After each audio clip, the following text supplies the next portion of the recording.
yang rame soal Pizza Hut. Apakah Anda mendapat kesan bahwa itu yang ditonjolkan untuk menganggap saksi pelapor tersebut tidak qualified?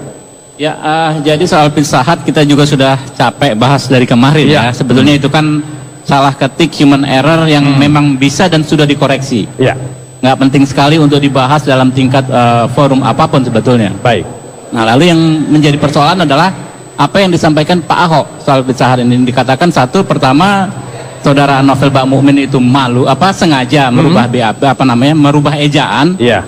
Yang kedua, malu karena bekerja di perusahaan milik orang tidak seiman atau kafir. Oke. Dua hal tersebut yang memang sangat tidak benar, dan oleh karenanya tadi kita sudah ke Polda Metro melaporkan persoalan baru ini.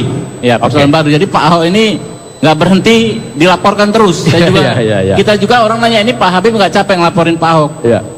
Saya tanya, Pak Ahoknya nggak capek bikin kita ngelapor terus. Gitu loh. Jadi Pizza Hut itu nggak penting menurut kita ya. Karena memang itu juga sudah diperbaiki saat itu juga. Baik. Tapi pelintiran yang berbahaya, yang menurut kami juga mengarah pada sentimen rasisme. Dikatakan malu karena bekerja pada perusahaan Amerika, perusahaan orang yang tidak seiman. Enggak begitu. Oke. Menurut Habib Novel tadi, dari semalam kita diskusi, saya kerja di sana halal, keluar keringat, mendapat upah yang layak ya.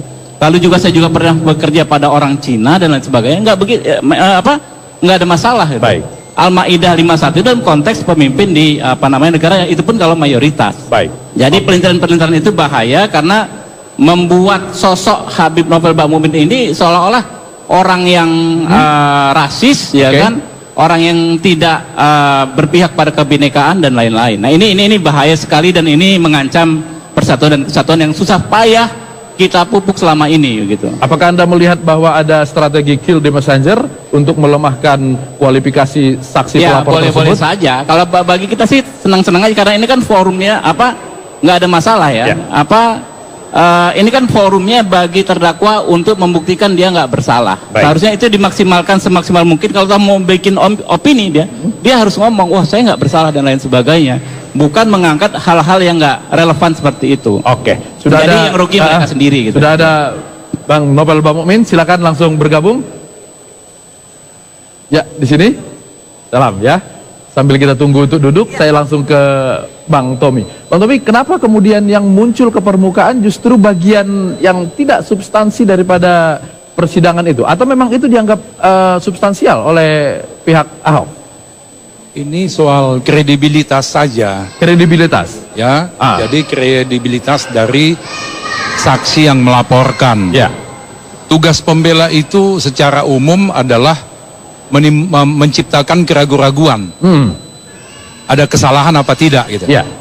Jadi itu hal-hal biasa saja, hal-hal seperti itu.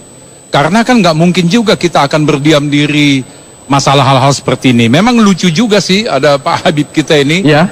Apapun itu sejarah munculnya kata-kata Pizza Hut itu. Ya.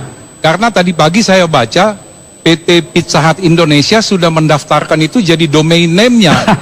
Jadi mereka memanfaatkan secara komersil ya. Ayam itu Pizza Hut yang versi Melayu kita.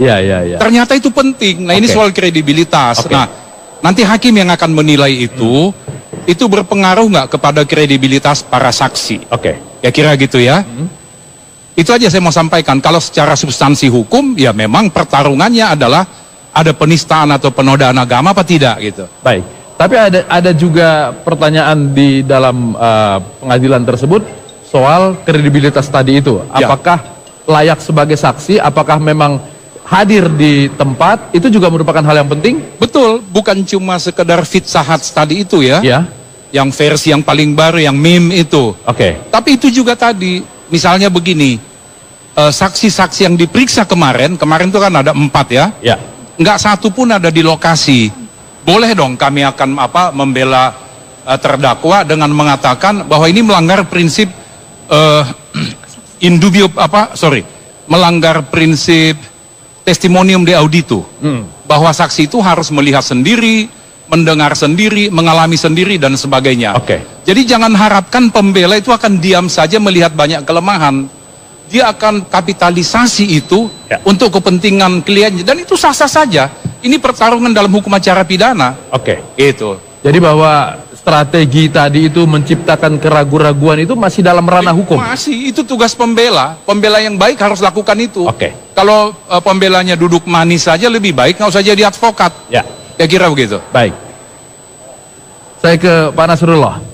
Masih perdebatan itu masih masuk di ranah hukum atau sudah masuk ke wilayah politik? Begini, teknik pemeriksaan itu ada beberapa cara. Ada yang pemeriksanya itu menulis pertanyaan di kertas, diserahkan ke si terperiksa, dia menjawab. Nah, biasa itu lebih, kalau jawaban yang seperti itu lebih bagus, lebih sistematis, dan tulisan typo error itu sangat sedikit kita temukan. Yang sering di dalam praktek, baik saya maupun Pak Tommy, mungkin teman-teman yang sering praktek, ada typo error itu adalah kalau pertanyaannya disampaikan secara lisan oleh penyidik, si terperiksa itu kemudian memberikan jawaban secara lisan yang mungkin saja jawabannya itu dia tidak pelan-pelan, tapi dia cerita bla bla bla bla, kemudian si penyidik merumuskan jawaban itu dan kemudian diketik. Nah, segala hal yang kalau Anda lihat ketikan BAP, segala hal yang berbau bahasa asing, lebih setengahnya salah diketik. Dan sering sekali juga, padahal sebenarnya begini, kepada si terperiksa diberi kesempatan silahkan baca lagi. Nah, dalam praktek, si terperiksa ini kelemahan-kelemahan terperiksa yang terjadi. Dan saya selalu mengingatkan klien saya untuk bertahan secara fisik. Periksa secara teliti, tapi umumnya terperiksa yang tidak didampingi oleh penasehat hukum, ya sudahlah Pak. Atau dia baca dia ambil intinya. Sudah, gitu. Karena dia nggak mau lama-lama lagi. Itu praktek, terjadi dalam praktek. Sehingga hal-hal yang seperti tadi itu sering terjadi. Nah, saya tidak tahu apakah hal ini terkait dengan kredibilitas apa tidak, ada unsur sengaja atau tidak. Itu urusan Pak Habib dengan penasehat hukum dan terdakwa. Tetapi yang saya katakan itu yang terjadi dalam praktek. Dan itu hal yang biasa. Sangat biasa. Nah, kemudian apa yang disampaikan oleh Pak Tommy tadi bahwa lawyer itu ya benar ada dia akan berusaha mencari 1001 lubang yang bisa sekecil apapun lubang itu akan digali sedemikian rupa akan itu. Oleh karena itu tidak boleh ada ruang untuk kita gali lubang itu. Nah, dalam kaitan ini yang menjadi pertanyaan saya adalah tadi yang mempermasalahkan pisah atau pisahan ini yang saya lihat di televisi Saya nggak tahu fakta yang ada di belakang. Bukan penasehat hukum. Pak Ahok langsung. Pak Ahok langsung. Anda itu penasehat hukum, saya bisa menanggap dalam konteks beyond reasonable doubt. Ya, tetapi karena ini Pak Ahok, ya luar biasa juga Pak Ahok punya kemampuan untuk merujuk kepada beyond reasonable doubt. Mungkin diajarin Bang Tommy itu kemarin. Nggak tahu saya. Bisa saja. Saya ke Bung Novel. Anda kan advokat juga. Apakah Anda tahu bahwa ada keharusan memeriksa ulang BAP itu supaya kemudian kalau ada kesalahan nanti tidak menjadi celah orang lain? Ya, saya tahu. Karena memang saya 10 jam. 10 jam diperiksa. Ya lumayan agak letih ya. Saya udah periksa satu demi satu saya periksa. Tapi memang ada yang luput. Satu itu aja dengan masalahnya. Dan saya tahunya baru dibacain, pikiran saya bacanya masih nongkorin, masih nanya aja gitu. Ternyata saya klarifikasi PIZZA-HUT. Selesai udah. Tahu-tahu kok di luar dibahas. Ternyata tidak diganti oleh. Iya. Seharusnya udah tuntas di situ. Di ruang sidang itu tidak menjadi pembahasan. Enggak. Udah, karena saya udah jelasin tuntas sudah selesai. Ternyata di luar sidang jadi masalah. Iya. Anda melihat bahwa ini adalah bagian atau upaya mendiskreditkan Anda? Betul. Sangat betul sekali itu. Iya. Hanya bagian itu, ada juga bagian lain kan? Bagian lainnya katanya Anda tidak hadir di lokasi. Kenapa? Tidak hadir di TKP. Jadi kalau Ahok sendiri udah mengakui, udah cukup. Mengakui bahwa bahwa dia ada di lokasi, jam yang sama, berbicara apa yang disampaikan, selesai. Mau apa lagi yang dicari? Yang penting inti permohokannya adalah Al-Maidah yang diserang berkali-kali. 7 kali Ahok menyerang Al-Maidah. Di acara tersebut sebelumnya 4 kali. Kemudian sesudah daripada 27 September itu 3 kali.